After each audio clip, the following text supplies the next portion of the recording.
It's a Thursday, maybe. I don't know. When I get on the road, everything's one long ass day. And whenever I get back home, I reacclimate myself to what things do. And when I get back on the road, it's this again. But I like that. When I'm on the road, I won't go home. When I'm at home, I won't go on the road. Anyway, you were all walking around on a Thursday night, and y'all were like, you know what? Well, half of y'all probably meant to be over there at the good show. I pulled into town, I was like, you gotta be kidding me. Damn, BJ Barham and American Aquarium right across the street. Look, God bless y'all for coming. Seriously, because you could have went to a better show, I don't know. But y'all were like, you know what, hell, it's Thursday. I'm in Charlotte, North Carolina. You know, it would be ideal. I hope that Evening Muse books 2 middle-aged white dudes. One to come from Mount Holly, one comes from Mobile, Alabama, and one dude from Georgia with hippie shoes on, and they start singing songs about themselves. And then I want to pay money and sit there and listen to them do that. And so you all are here for that, and so I'm about to make your wildest dreams come true. This is a song I wrote about myself. Lucky you. And it is a song that I left Mobile, Alabama when I was 18 years old. I got a theological education. I went to 4 different Bible colleges in 4 years. Part of the reason was because they kept threatening to kick me out, so I'd quit before they could. And then I happened to kind of settle down by the time I went to the 3rd when I met a girl that I thought was very beautiful, and I thought maybe I should spend the rest of my life with her. Poor thing was convinced that was a good idea, and she went back, and I finally found a Bible college that would give me a piece of paper with my name on it. And the day after that I received that diploma from this Bible college, I married my wife, now 20 years. And then we started having babies, and we settled down in Northwest Georgia. And I started preaching in the Independent Fundamental Baptist Church. And then whenever I was about 25 years old, I got a call from a church in Middlesboro, Kentucky. And they said, we want you to come be our pastor. So I went up there. I started pastoring a church in Middlesboro, Kentucky. That's where Tennessee and Virginia and Kentucky all collide. Right beside an earthen formation called the Cumberland Gap. And I started pastoring there. And it was very soon after I got there, on the first Sunday night of my pastorate, I ended up running off about half the church. And then there was only about 60 people there to begin with, so by the next Sunday we was running about 30. And then over time, I ran them off too. And then I rebuilt the church, and then I won't get into it, but I ended up splitting the church again. I was like, maybe this ain't for me. I felt like God kind of left me stranded on the field. And I said, you know what? I ain't doing this shit no more. So I loaded up my wife and my kids, and I moved back home to Mobile, Alabama, and I joined the United States military because I didn't have no marketable skill. Then I went to the desert in 2013-14. I realized all I'd ever done with my life was bring negativity and violence into the world. Negativity through the kind of preaching that I did, and violence because that is the work of the United States military. And I told God I didn't want to die like that. And I had been writing these songs, and I had been painting ever since I was losing my mind in Kentucky. And I told God if He'd let me come home, I'd start trying to share some of that songs that I had made into the lowest time of my life.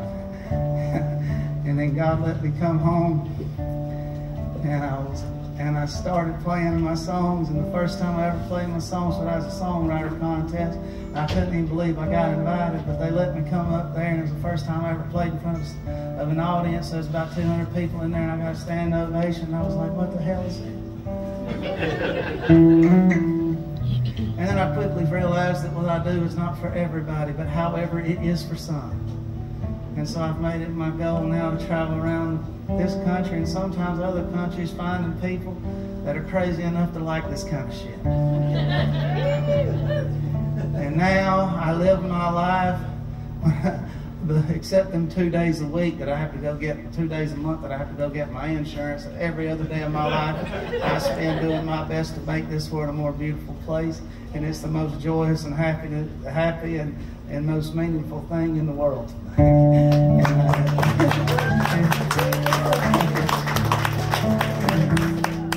I hate that it took me damn near 40 years to find it. But I'm glad I found it before I died. And that song I wrote about, it's called Coffee on the Counter.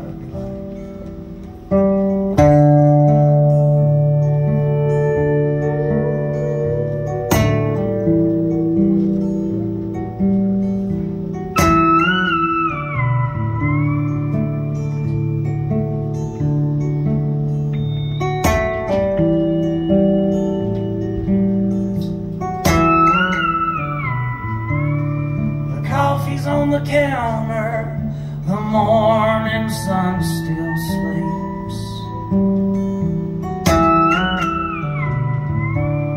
I went out alone to ponder in the black summer heat.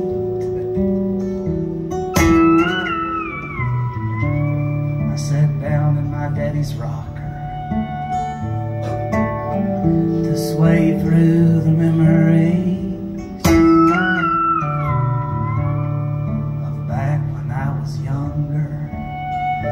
before the coffee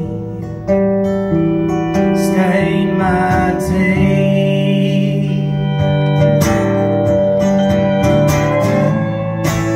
Before the coffee stained my tea.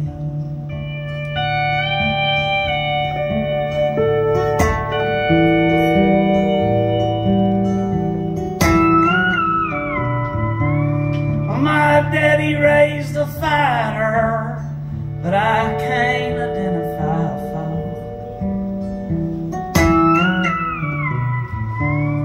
The devil and I conspire to make sure I never know.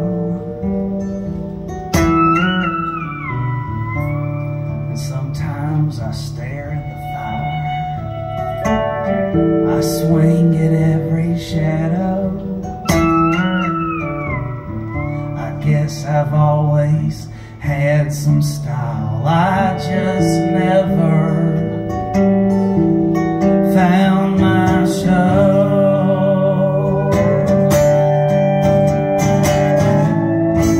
I guess I never found my show.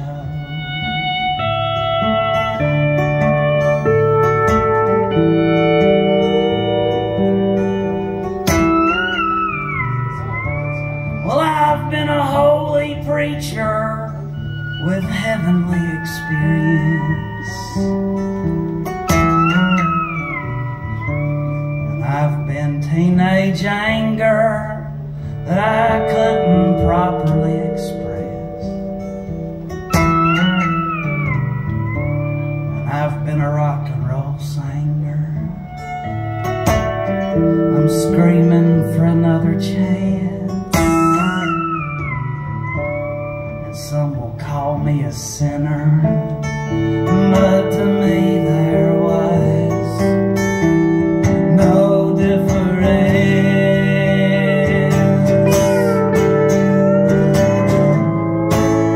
No, there wasn't no difference.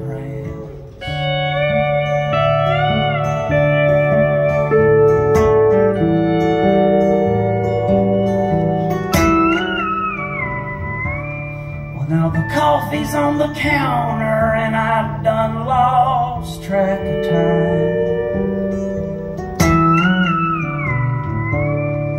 been cooling for an hour, man. I must be losing my mind. I'll crawl to the shower, I'll dig down deep to find some feeling that isn't sour. I'll try to forget